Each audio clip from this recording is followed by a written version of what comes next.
হিন্দু মুসলিম ও Awami League BNP এবং জামায়াতে বেঁধেছে জোট ঘোড়া মার্কায় দেবে ভোট।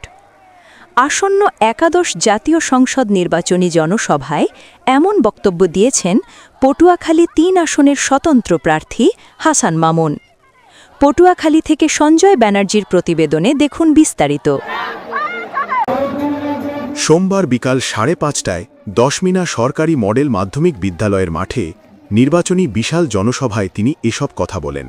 উপজেলা বিএনপির সাবেক সভাপতি ও উপজেলা নির্বাচন পরিচালনা কমিটির আহ্বায়ক আবুল আলিম তালুকদারের সভাপতিত্বে ও উপজেলা বিএনপির সাবেক যুগ্ম সাধারণ সম্পাদক এবং নির্বাচন পরিচালনা কমিটির সদস্য সচিব মোহাম্মদ ফখরুজ্জামান বাদল সঞ্চালনায় প্রধান অতিথি ছিলেন পটুয়াখালী ৩ আসনের স্বতন্ত্র প্রার্থী হাসান মামুন।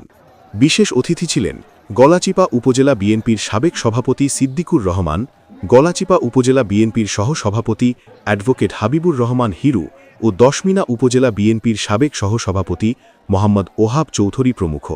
নির্বাচনী জনসভার শুরুতেই কোরআন থেকে তেলাওয়াত ও গীতা থেকে পাঠ এবং জুলাই শহীদদের স্মরণে দোয়া মোনাজাত করা হয়। পরে সভা শেষে গণ অধিকার পরিষদের ১০ থেকে ১৫ জন নেতাকর্মী স্বতন্ত্র প্রার্থীর পক্ষে যোগ দেন।